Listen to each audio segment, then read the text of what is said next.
My name is Michael Cathcart. I'm 34 years old. I'm originally from Bayonne, New Jersey. My name is Jonathan Beretta. I'm 29 years old. I am from New Orleans, Louisiana.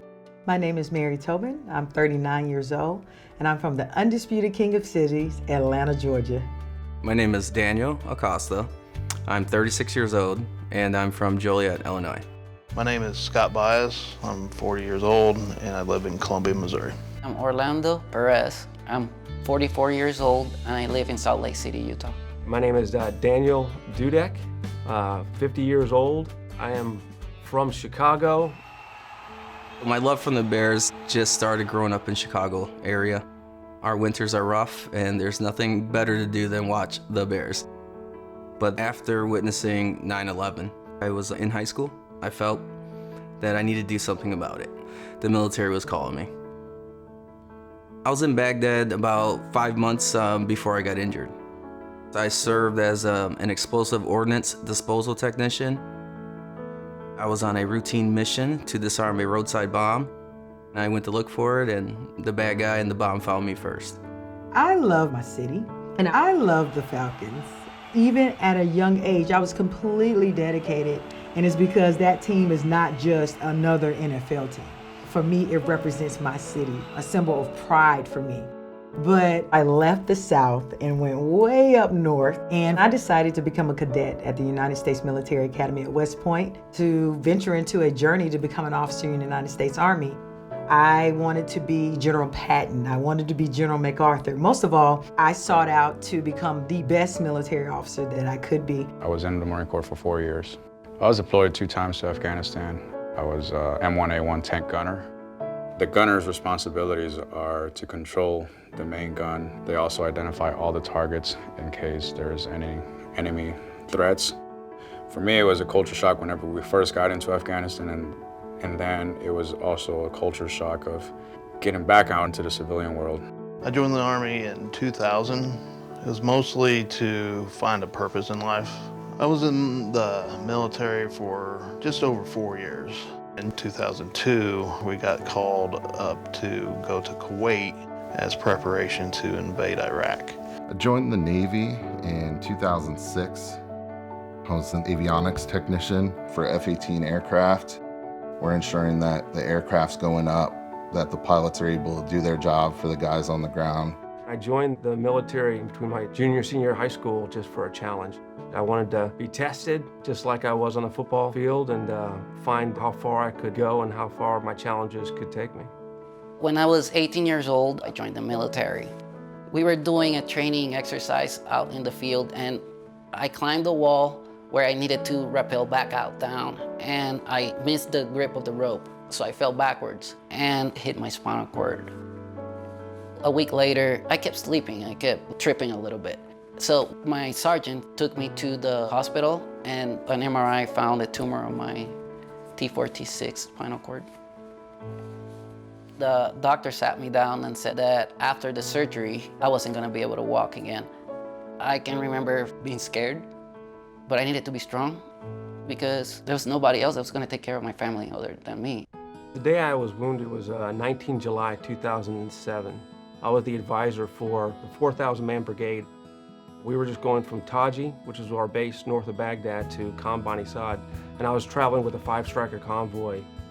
I was putting artillery in front of the convoy at 3 different locations, and then at the first target that I had is where I got hit by an ID. The ID hit me in the L3, L4 lumbar, but I'm not a complete paraplegic, so all my hands and arms and torso, I have all control of that, but everything kind of below my waist has all the stuff that comes with spinal cord injury. Things changed on September 11, 2001. I went from being a person who wanted to be a fantastic leader, maybe one day become Colin Powell, to a person who had to prepare to lead men and women in war. Here I was, a 23-year-old African-American woman, the only woman in my unit, and leading 50 men, most of whom had socks older than me, in the field artillery unit in Baghdad, Iraq.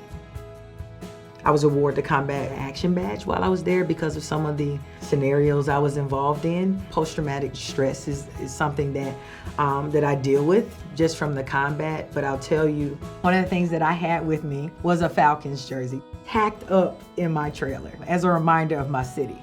I tell you, when we are deployed overseas, watching football is our connection back to our cities. It's a connection back to our country that we're defending. Before I moved to Utah 4 years ago, I didn't follow football much, but I remember watching the commercial of Shaquem and Shaquille Griffin, and they were talking about how Shaquem didn't have a hand. And I was like, whoa, this guy actually plays in the NFL. Shaquem is really an inspiration to me. When I was deployed to Iraq, National Football League, for me, was hope. It's been part of my life since high school. It's American as apple pie. Why I love the Chiefs so much is we never give up. We just keep going and going. I grew up from first grade to high school. I played football because my dad loved the Bears. The history is so rich. The excitement at the games, being able to put all your love into one team, they just make me feel happy when they win.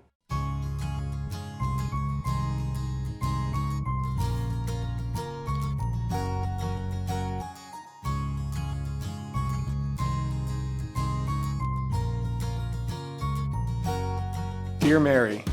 Dear Jonathan. Dear Daniel. Dear Michael. Dear Orlando. Dear Daniel. Dear Scott. I'm reaching out to personally let you know how grateful I am, along with so many other Americans, for all you have done for our country. You sacrificed so much while serving in the U.S. Army for 10 years, and it is not and never will go unnoticed. On behalf of the entire New Orleans Saints organization, thank you for your service to our country as a member of the United States Marine Corps. Your great sacrifice and selfless acts make my job possible. On behalf of the Chicago Bears and myself, thank you for your years of service in the U.S. Air Force. The bravery of servicemen and women like you is the reason I'm able to step on the football field each week. I wanted to send you a note personally thanking you for the years of service to our country as a member of the U.S. Navy. The freedom our country enjoys is only possible because of the bravery, sacrifice, and selflessness shown by you and your fellow servicemen and women. I want to write to you today to say thank you for your service in the U.S. Army. Your bravery is sincerely appreciated by myself and the rest of the Seahawks organization. I cannot thank you enough for all the things you have been through yourself. Between playing football and serving in the U.S. Army, I'm sure you recognize the growth that comes from challenges. I wanted to send you a note personally thanking you for your service to our great country in the U.S. Army. Your incredible sacrifice, courageousness, and selflessness is extremely admirable not only to me and the entire Kansas City's organization, but to those throughout our country. Without brave men and women like yourself, there would be no football, no NFL, and of course, no game days. For that, us football players are forever indebted to you and your fellow servicemen and women. We found ourselves in combat situations in July, August timeframe, and redeploying back home a couple of months right after in December. So I really didn't have a time to readjust. But it never leaves you, the love and passion that you have for the city of New Orleans and the passion that you have for the Saints, it's beyond this world. I think that we'll make a strong case to get back into the playoffs, and ideally I'd like to see the Saints win the Super Bowl again. I say we because I feel like I'm part of the team all the time. I was so happy to hear that you were able to use football, specifically Saints football, as a stress reliever while you were stationed in Afghanistan. Football has a way of distracting people from hardships going on and bring joy to so many around the world. My hope is that we can bring you some playoff wins this season. I was thrilled to learn that Falcons football helped you get through 2 combat tours in Iraq. The bravery of servicemen and women like you is the reason that I'm able to step onto the football field on Sundays. Win on 3, 1, 2, 3. When I came back, I spent about a year and a half trying to figure it out. Who am I? Who is Mary Tobin after the Army or without the Army? I found a group of people, they volunteered for homeless veterans. And I'm just like, wait, there are veterans who serve their country who literally don't have anywhere to live? Are you kidding me? So I just poured my time, my skills into helping these veterans get back on their feet. And literally that became my new mission. I didn't know what was going on back home. The country had changed after 9/11. I got lost when I came back. And that's when I started having some symptoms of PTSD. I decided that I still have a purpose. My purpose is a social worker to greet those veterans coming in saying, brother, sister, it'll be all right. We can get through this together. Finding a support system for any veteran really is extremely important. The way that I help veterans now is that I'm involved with an organization called Next Stop Veterans, and my position as a programs manager is that I oversee our employment program, and with me helping them is helping myself, just because I don't want them to go through the same struggles. Combat or the Marine Corps is not really going to define me, but there's a lot more that I can offer into our community. When I deployed with the USS Nimitz, it was in support of Operation Enduring Freedom. We went to 5th Fleet, which is the Arabian Sea. We basically were providing the Army on the ground air support. I was stationed in Miramar in 2007. That's where I met my wife, who also was in the military as a Marine. We have 3 kids, Zara and Nico, and my oldest is Leilani. 3 months after she was born, I had to go on deployment, so it was really hard to leave her. We kind of have a special bond, I think, because of that. After the explosion went off, I was in rehabilitation for more than 2 years. I was at a point where I didn't know what life was going to be like with my new physical condition, but just kept trying to be positive. And I just so happened to meet these great people from Disabled Sports USA, and they actually asked me, would you like to go skiing? I looked at them and said, I don't even know how to walk yet. How am I going to go skiing? I went on a ski trip. So now some of the sports I'm involved with is snowboarding, scuba diving, I golf.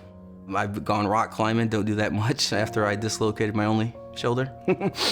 So I think it's been a blessing in disguise what happened to me, because it's helped my family find a purpose and a future, and it's helped me find a future and helping others. Good job, Greg. I just wanted to train hard. I wanted to show people that we're not disabled athletes, we're athletes. In my 13 years representing Puerto Rico in wheelchair basketball, we accomplished winning 2 silver medals and 2 bronze medals in the South American Caribbean Championships. That eventually put us to the US Cup. In the last 4 years, I've been training in Park City, Utah. I get to train with their ski team. My goal is to become the very first Puerto Rican to represent the island at the Winter Paralympics in Beijing. Since my injury, I wouldn't call myself an athlete, but swimming is my main sport. I've been able to ski. There's a racing wheelchair, so there's a wheelchair that's made for track that they put on the roads. The list of sports just kind of goes on and on, but I really love paratriathlon and those sports. There's comparisons between football and being in the military. There's correlation between the struggle of adversity and playing as a team, relying on other people, and that improvement comes by being selfless. Throwing all that love into your other players. When they have success, celebrate it. When they have failures, don't dwell on it. Just help them improve and then give them support. It's the same in the military. Your life post-combat is even more admirable than what you endured on the front lines. I can't begin to imagine the hardships you faced in returning back home. However, your work in helping veterans and service members transition back into the civilian world is incredible. Your life post-combat in your work with organizations to address social justice issues and positively impact underserved communities is admirable. We are grateful for fans like you and for the support you show us each and every season. You may be a big fan of mine, but I can promise you that I am a bigger fan of yours. I was thrilled to learn that your love for the Chiefs helped you get through your years on the front lines, as well as when you transitioned out of service. Your strength and bravery is not only evident in your decision to serve in the Air Force, but also in the way you've chosen to live life after being injured in Iraq. I admire you maintain your fighter mentality and decided to participate in adaptive sports through the Disabled Sports USA. Your story resonates deeply with me, as I too understand the mental and physical hurdles you must overcome when facing life-changing conditions. What I admire the most is that you refuse to let adversity stop you from playing the sports you love. Like you, sports have taught me the points of hard work, discipline, loss, and victory. I'm glad that both watching sports or playing through Disabled Sports USA have continued to support and push you throughout the recovery process. What I experienced on the field will never equate to what you have experienced in combat. However, I am thrilled to hear that your Sundays were filled with Giants football while you were deployed. My favorite player is Khalil Mack, and simply just because of his energy, his determination, and just his will to keep fighting. Matt Ryan is probably one of the nicest people that you'll ever meet. I don't think we have a better chance in a quarterback than with him. Patrick Mahomes is the next generation of quarterbacks in the NFL. His no-look passes, it's like he is living in a video game. My favorite player in the NFL is Tariq Cohen. Tariq Cohen is so dynamic, but he's a team player, and I love all that about him. Being from North Jersey is why I'm a Giants fan, kind of born into a family of Giants fans. My all-time favorite player for the Giants is Justin Tuck. Also admire the work that he did off the field for kids. I love the guy. My favorite player is Drew Brees. When Drew Brees came to the Saints, I was beyond ecstatic. He just speaks up, you know, and the whole city listens whenever he talks. The whole team listens to when he talks. Winning the Super Bowl and just seeing how the whole team rallied around together, and that was amazing. Well, we talked to Shaquem, and he actually wrote this letter for you. What? This is a letter from him to you. What? Oh my gosh, get out of here. Oh my God, this is crazy. Tariq gave us this letter for you. Oh, wow. A handwritten letter from Tariq Cohen. This is crazy. So Justin took some time to write you a letter. What? He wrote you this letter. Oh, really?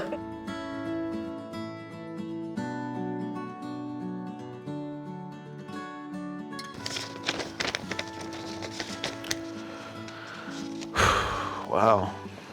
Sports, like the military, provide us with camaraderie and the opportunity to give everything we have to something bigger than ourselves. Well, I heard that you're a fan of mine and have been following me since our first game with the Bears. I want you to know I'm a bigger fan of yours. As you continue to chase your dream of becoming the first Paralympic alpine skier racer to represent Puerto Rico in the Winter Paralympics, know that I will be cheering for you from Seattle. Thank you again for your service. Your efforts in helping fellow servicemen and women will help them avoid some of the things that you endured when returning home. And it is so commendable that you continue to provide them with strength and guidance. Without your service, there would be no football, no NFL, And of course, no game days. And for that and a million other reasons, I say thank you. Football is an amazing game that can help people get through the roughest times. While I can't begin to imagine the hardships you endured in combat, What I admire most is that when you left the military, you dedicated your life to helping your fellow servicemen and women get access to the resources they needed. I have no doubt that your leadership will continue to make a difference in not only the city of Atlanta, but across the country. I hope that Bears football continues to inspire you. It's thanks to servicemen and women like you that I'm able to step on the football field each and every week. On behalf of the entire Bears family, thank you for your service, your strength, and your bravery. Happy Veterans Day. Go Bears. It is commendable that you continue to provide other vets with strength and guidance through your work at Welcome Home, Inc. without your service there, there would be no football, No NFL, and of course, no game days. And for that reason, I say thank you. From the bottom of my heart and from the entire Saints family, thank you. I salute you and happy Veterans Day. Once again, thank you for your sacrifice. And go Bears. Sincerely, Tariq Cohen. Happy Veterans Day and go Hawks. Sincerely, Shaquem Griffin. Number 49.